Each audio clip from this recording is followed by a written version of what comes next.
Hi, and welcome to VYAPT Growth Series Season 2, a platform where leaders talk about growth, sustainability, and opportunities in various segments of industries they operate. This platform acts as a learning tool for our viewers where they get a view of strategies, operations, and best practices.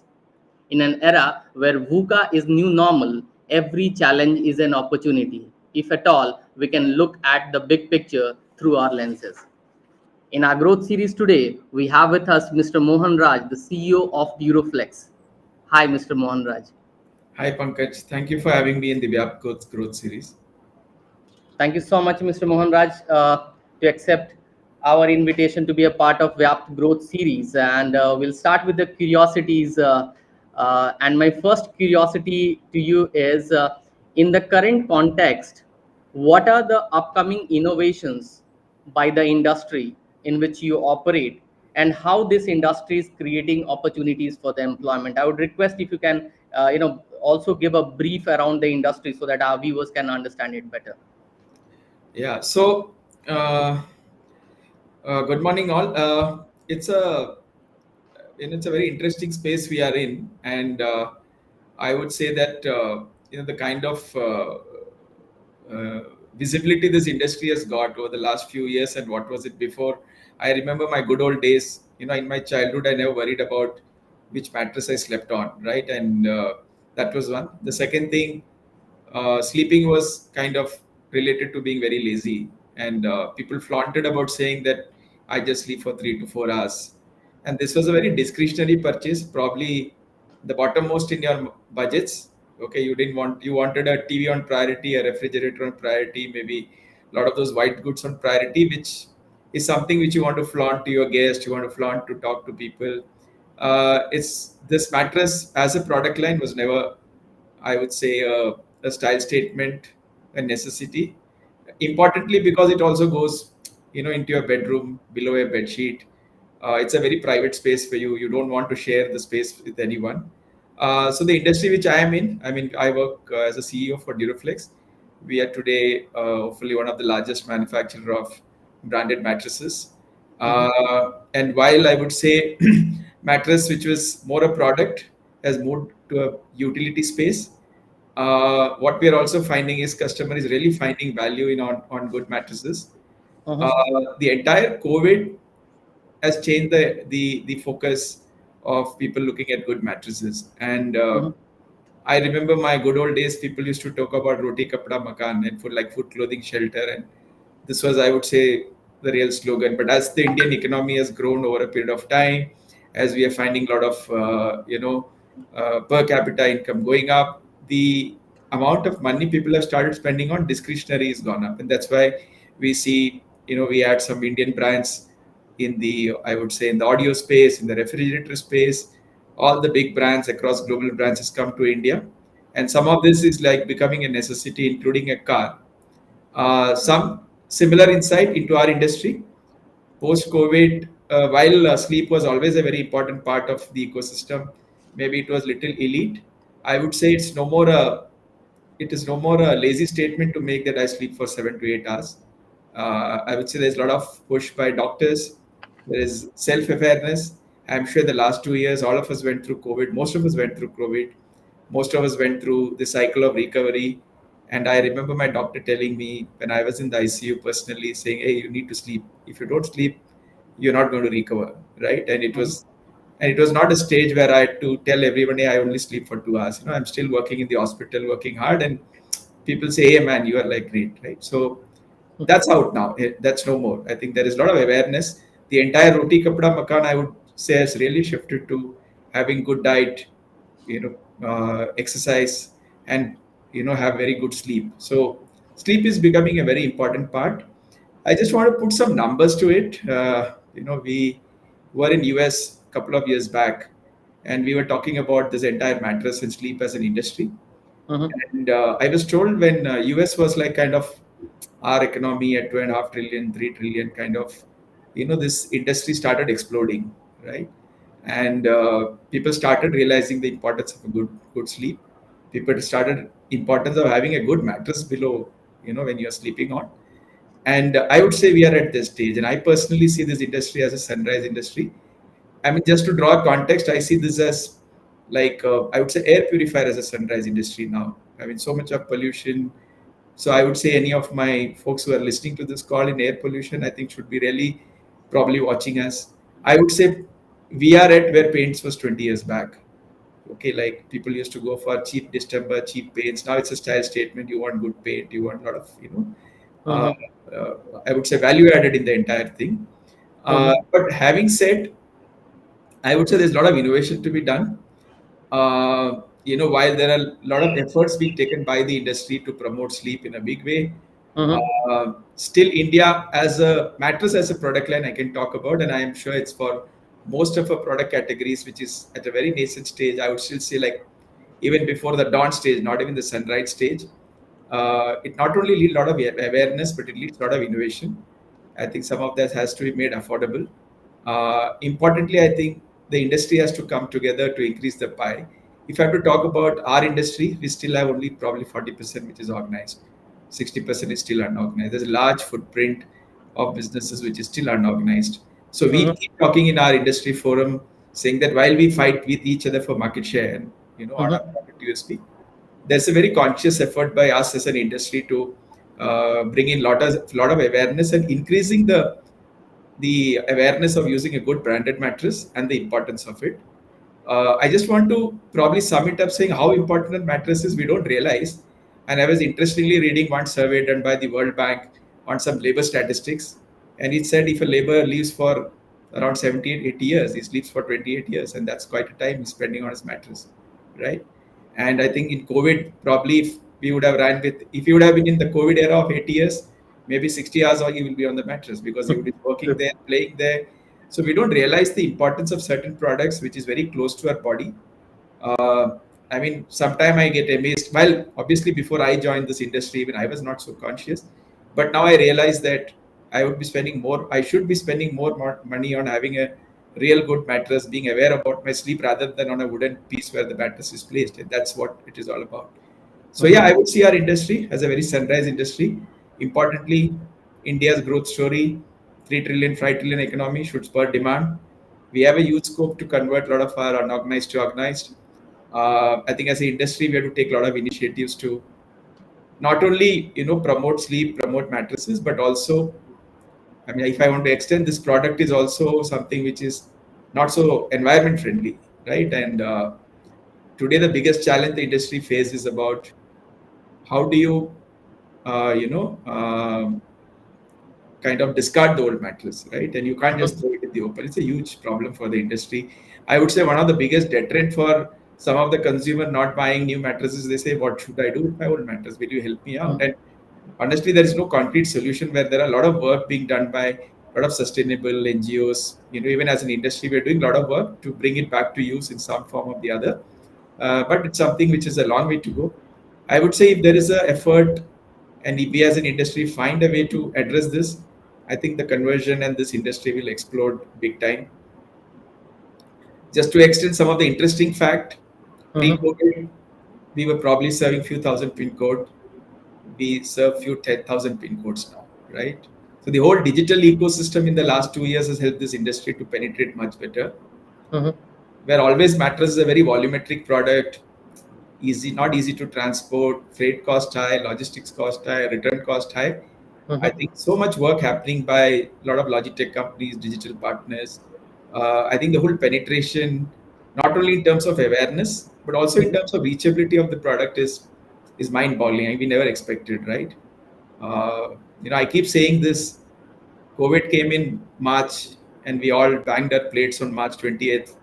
And we all celebrated that, and we said, "Great time." Now we never got time to spend with our family so much as much, but I would say that was all short-lived. 1 month reality struck.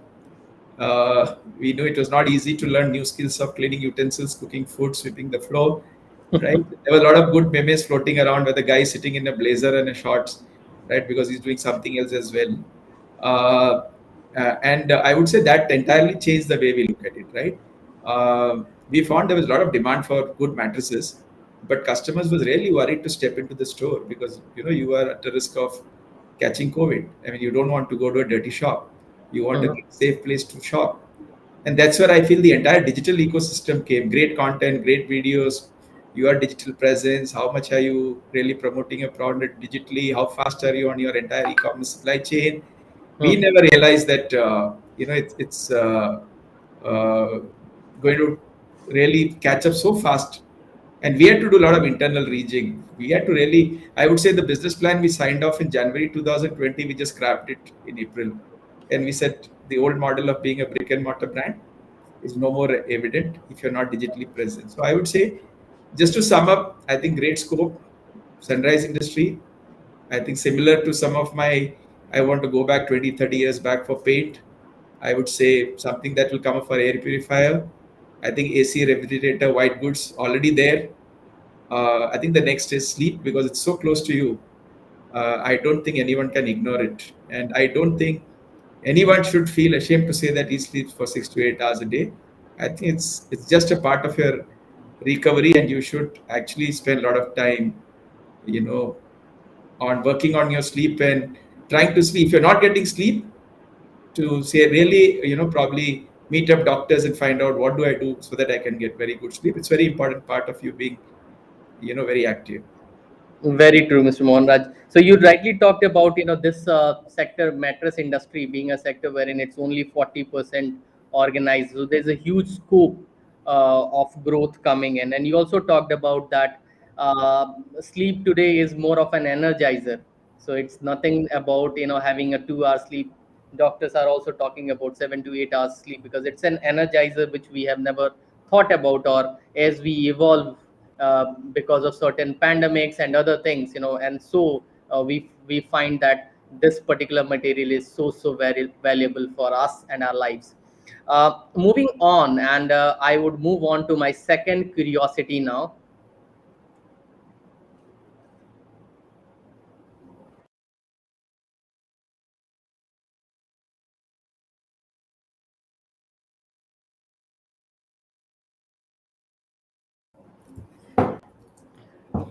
So you talked about the growth prospect of this particular industry, and you also talked about some of the sustainable features which is happening, and what are the challenges of the industry per se.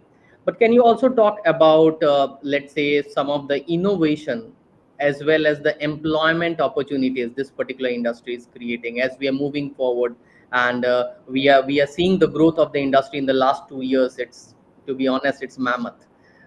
If we talk of percentage wise, obviously if you talk the volume wise and the number wise, it's not that large, but if you talk percentage wise in the last 2 years, it's mammoth growth. So can you also talk about the opportunities and the innovation and some kind of a sustainable future which the mattress industry is creating?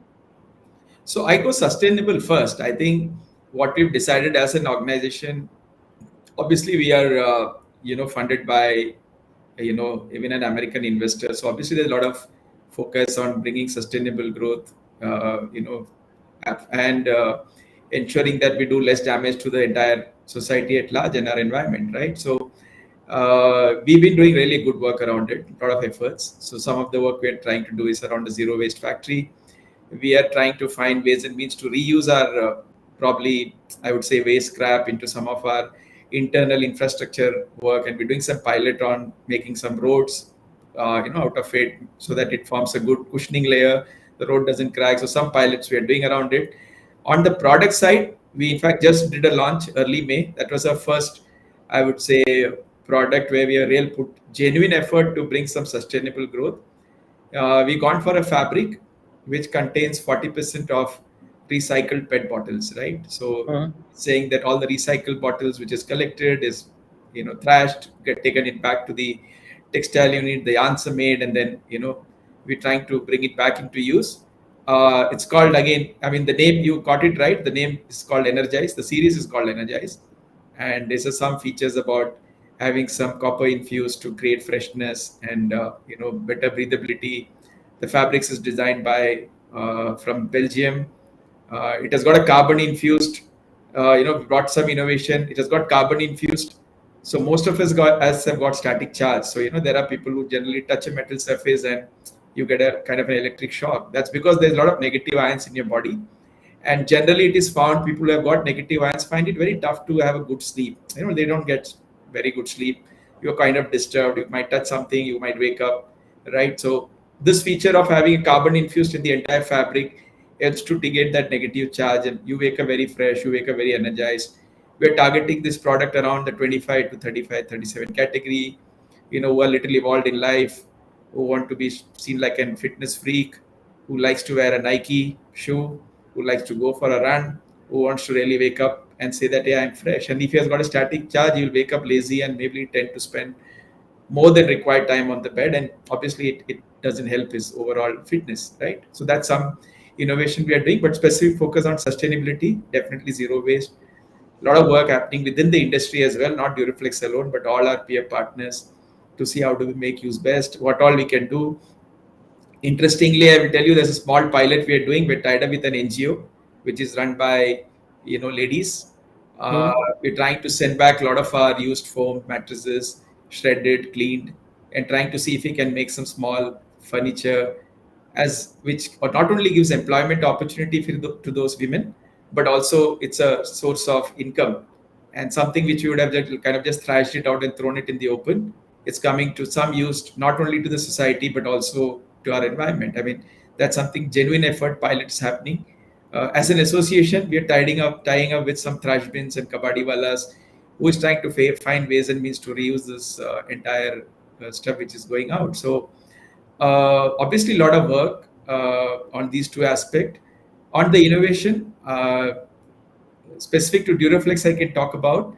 If you see our industry, and I'm sure a lot of the audience here on the call, if you go to a shop, people will start talking about material based, right? Everybody talks, my mattress has got foam, my mattress has got spring, my mattress has got coir. But I think it doesn't mean anything to a consumer. I mean, what difference it makes even if you put some cotton? So what's the difference about using a cotton versus all this new stuff which has come out, right? So we actually moved away from this classification a few years back, maybe early 2016, 17. We did a lot of work in terms of doing consumer insight study, and frankly, we found that none of our consumer knew what they wanted. None of them knew what they wanted, right? They just said, hey, I'm not getting good sleep. Somebody said, I have a back pain. Somebody said, my mattress is very hard. And the question was, can I change coir to foam? Will it become soft, right? Can I move to a spring mattress? Then there were customers who came back saying, I sleep on a spring mattress. I move, my wife moves. She wakes up and she gets pissed off saying, hey, you don't move so much. I'm getting my sleep is getting disturbed, and vice versa, right? So we did a thorough study for 12 to 18 months. We actually, as a brand, has moved from our, I would say, material-based classification to very consumer-based. So you walk into any of our store, any of our experience center, and in the last, I would say, just to add to this, what I'm saying, in the last 2 years, we have invested a lot in our content, in our experience. We realized that because this industry is unorganized, safe and hygiene shopping experience is something what the industry is missing. So we put our own stores, which is world class. I would bet you this is no less than any great European store you would see on the mattress side. We have 50 stores listed on our website, www.duroflexworld.com. All my listeners, I would say just go visit our store. World-class experience, safe shop, place to hygiene. And if you walk into a shop, you won't find our promoter talking about, I give a coir mattress, foam mattress. While they will talk about saying it has got a content, but our whole classification has moved from the material base to what benefit I give to my consumer, right? And that's where I talk about our first range is like for a first time guy who's just started off, want to enter first job. Like my son is just moving out of home now. He's going to move to Bombay. He will buy his first mattress. I'm sure he would not spend on a 50,000 mattress unless I fund it, and I won't. So he will possibly look at a mattress which is maybe early stage, so maybe an entry point. We call that as an essential range. He gets involved in life. I said that 25 to 35, he wants to wear the Nike shoe. He wants to say, now I'm a fitness freak. I want to wake up charged. He moves into our second range, which is energized. Some of the features I spoke about: anti-stress fabric, carbon infused, copper infused, PET bottle. He also would like to say that, hey, I sleep on a mattress which is sustainable. 40% of my fabric is made of PET bottles, which is like a great statement for him to make. Like say, I'm a youngster, but I'm conscious about my world at large, right? Then he gets a little older, maybe just start moving into where I am today. you've broken your back enough, you worked hard, you start traveling, getting all the niggles, and that's where our Duroflex range, which are it's a flagship range. While a lot of a lot of brands today speak about all memory foam with some cut on the foam is like a hardcore orthopedic mattress. Our Duroflex mattress is the only mattress today in the industry which is certified by orthopedic, certified by National Health Academy. Okay, there's a panel of doctors who done series of study on the product and recommended this as the best real genuine orthopedic mattress to be used for somebody who wants to firmer back support and so on and so forth, right? And that's a flagship brand, and that's what even our brand ambassador Alia Bhatt talks about. 5 zone doctor certified. Nobody has that in the industry. So that's again for someone who is around the 35 to 50, 55. And then you are in a different stage of life. I would still talk about that last stage of Maslow, where you are almost in the nirvana stage, where you want to really be seen like somebody who's very eco-friendly. You want to flaunt everything. You made enough money in your life. Your kids have settled. That's where our natural living range comes into play, which is a 100% eco-friendly product. We have some very exciting launches scheduled in the first week of June on the World Environment Day, and it is like 100%. I would say eco-friendly material, including the core pure rubber. We are the only mattress company in India who has our own rubber plantation. So we take our own rubber and we use it. We don't import the artificial rubber from overseas. It's a mix of coir, rubber, organic fabric. Great for the back, great for, but it's a little on the expensive side. But I'm sure once you're evolved in life, you're okay to spend. And I think at a different stage, I see, and this is my own life evolution. Early days is you just want to ignore your health and you say, my career, my focus. As you keep growing, I think towards your end stage, you are 90% focused on your health and 10% on your, everything else. So that's the range. And we have some kick-ass range getting launched, where real high-end, super premium product with some tech enabled towards end of August, early September. This is for the real evolved CEOs and the industrialists of the world who doesn't need a good mattress also, but a great supporting frame as well, which can kind of do a recliner's job of giving you zero gravity and absolute back support. So we're doing a lot of work around innovation.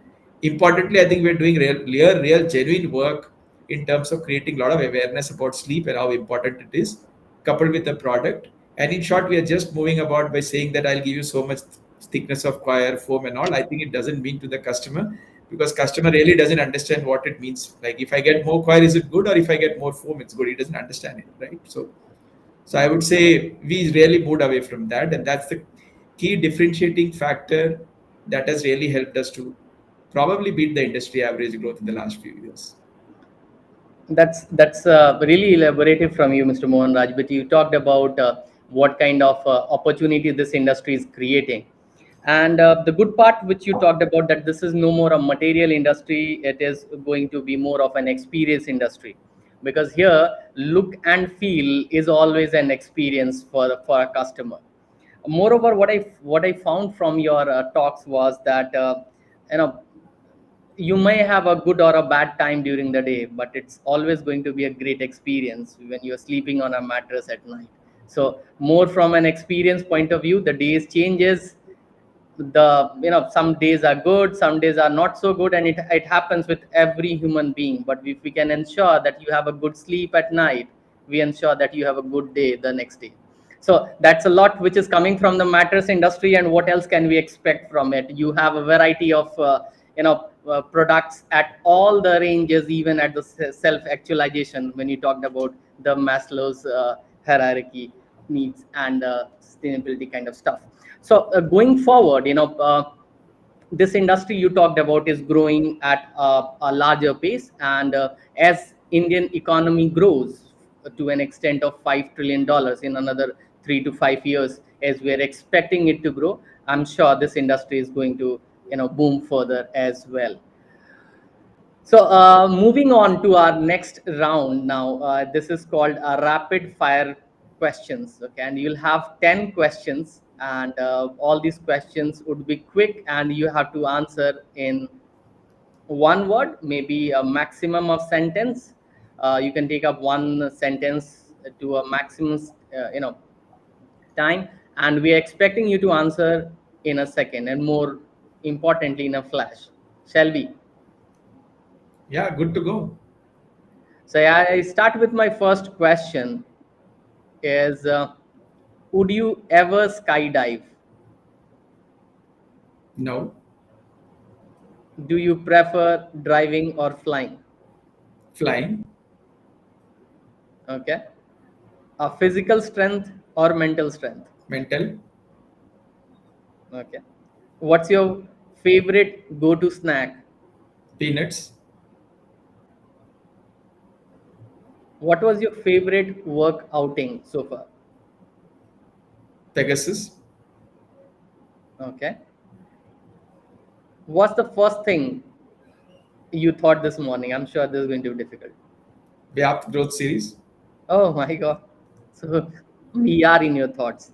Okay. So what's the best food you ever had in Mumbai? Missile Best. Pav. Okay. If you could spend 3 months anywhere, where it would be? Office.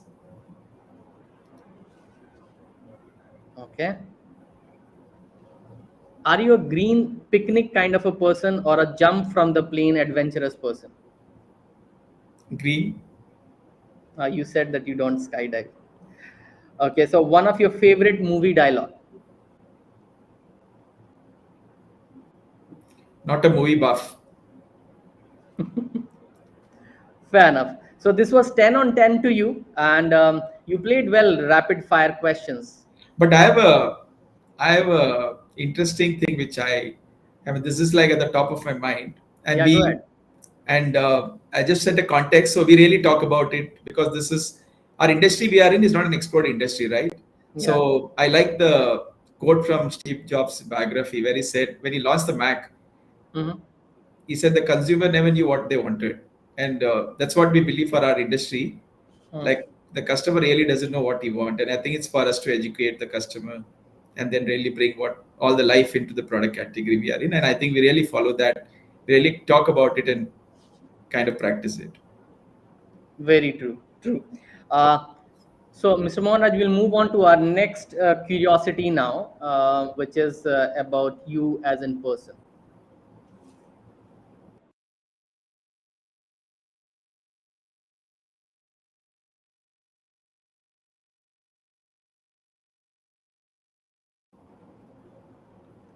So, my last curiosity for you is what memorable lessons did you learn from your mentors and how it has impacted your leadership? So you have to so I just probably take 2 minutes here. Sure. For me, my entire learning has come through my ecosystem around it. It goes from the fact that I've been on my own right when I was 10, 11. I lost my father at early. My mom was obviously putting all her efforts to put us in some place, right? So we were always on the edge to take decisions. And I always fell on the side of taking decision, then sitting on the fence. And it really comes to my core, right? But what I also realized is, and that's a realization I've been having for the last 6, 7, 8, 10 years when I've been growing in life. It's great to say that I'm a decisive guy and, I just take decisions on the go, very instinctive. But I feel it changes as you grow up in life. While it's a good quality to have, and as you mature, particularly in my current role, as a CEO, where I've got a lot of product experts, marketing experts, technology expert. My job changes, and if I start taking decisions on the go, I think I don't really milk their knowledge, right? And that's a big learning for me, frankly. So, from a learning standpoint, I feel some of the early traits you have to balance it out, right? And that's what my mentors, coach, and leaders have really, helped me to learn. Just to tell you, on my leadership side, I've been a constant learner. As we speak, I've got 3 coaches who works with me very closely. Some on the leadership, some on the whole digital transformation. I would say this entire digital ecosystem build-up is like a little millennial kind of stuff. So a little bald guy like us to catch up with that, it takes real genuine effort, right, to navigate your business, which is moved from a hardcore brick and mortar to an omni-channel, it's a very different game. Like digital was not spoken 10 years back when I was probably in my, I would say, mid of my career. So I have a digital coach. I'm a constant learner. Uh, I don't shy away from telling my team, I don't know this, you guys are the best, just go ahead with it and I'll back you fully. Uh, I come from a very hardcore B2B background. And for me, the last 6 years in a retail background, I have some great coach. I can't take names here, but I have some real great coach who's helped me to understand the entire nuances of being a retail. And then came in a digital coach. He said, "How do I mix retail with digital?" So personally, for me, I feel while I was always forced to take decision at early life, and I still do it, I still take a decision. But the only thing is now I'm more consultative than I was more authoritative maybe few years back.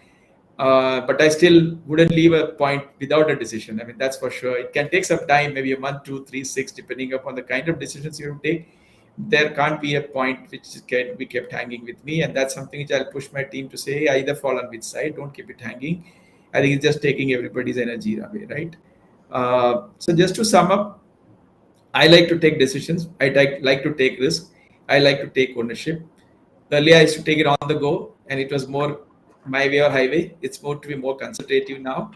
I say I've been learning constantly. As we speak, I'm learning a lot many things. And I feel this learning is not going to stop for me anytime.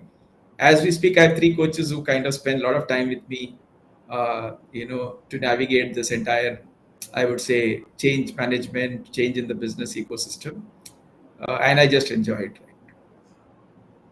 Wonderful, wonderful, Mr. Mohanraj, that you talked about your leadership style and something which you have been practicing and doing, and what are the changes which has come, in time as the portfolio changes, as the role changes as a leader in an industry.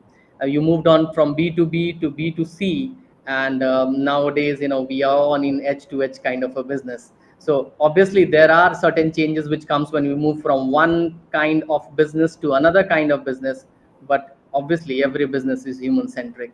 Thank you so much for your information, for your sharing our answers to your curiosities, and also helping us navigate through this sunrise industry.